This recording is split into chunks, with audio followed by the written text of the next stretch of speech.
Iran are relatively poorer, less educated, less employed, and less represented in decision-making positions than the ethnically Persian citizens.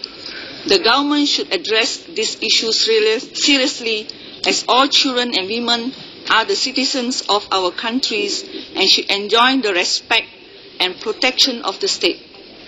Many reports from the United Nations, Union and NGO sources show that the states of Iran fails to provide equal economic, cultural and linguistic rights to ethnic and religious groups such as the Baloch, Southern Azerbaijanis, Azwan, Turkmen and Kurds in Iran. Although it would be convenient to describe these groups as minorities, these populations are not minorities within their region, and as full citizens of Iran, they represent over 30% of the total population. Failure to provide access to quality education to all ethnic groups within Iran results in discrimination in accessing decent jobs. Although provided by the Constitution, teaching in, I quote, tribal language is not provided in practice. As a result, dropout rates are high. For example, 70% of Ahwazi Arab students drop out from high school. According to the United Nations Common Countries Assessment, Balochistan has the worst indicators among Iranian provinces for school enrollment and adult literacy. Similarly, the Kurdistan province continues to experience extreme levels of poverty, illiteracy, and unemployment. Unemployment rates in the province of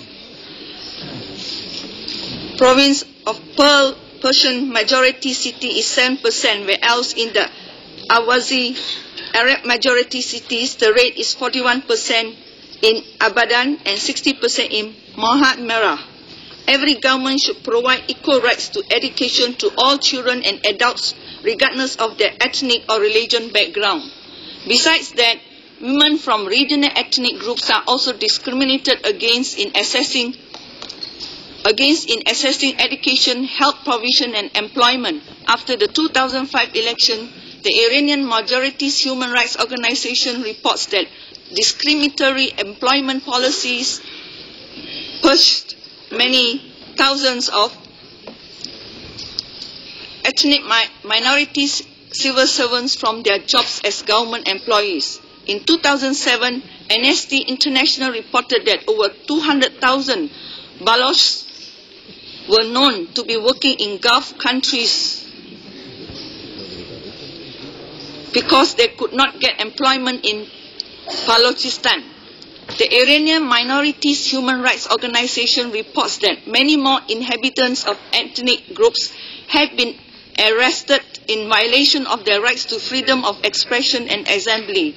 We regret that organizations and individuals which aim to promote the rights and interests of regional ethnic groups are often treated as criminal groups. Teachers in Iran and throughout the world advocate for quality public education for all. Iranian teachers unionists has been intimidated and detained, mistreated, and even executed after having protested against discrimination in the status of teachers in Iran and discrimination in education and in employment. Recently, Iranian Kurdish Teachers Union Faza Kamagal, who advocated for the rights of Iranian Kurds, has been executed, although his case was still to be reviewed by the Supreme Court. Kamagal was a member of the Iranian Teachers Trade Association affiliated to Education International. His case was dealt with in secrecy in 2 minutes and without his lawyer or himself being able to challenge the allegations. Teachers, and for that matter all workers, advocating for social justice, for equal rights to education and employment, and rights for women shall be heard and fairly treated. They should be given opportunities to address the problem through proper negotiation channels. Equal rights for all workers should be reality, not just the objective. Señora Feng, muchísimas gracias. Thank you very much indeed.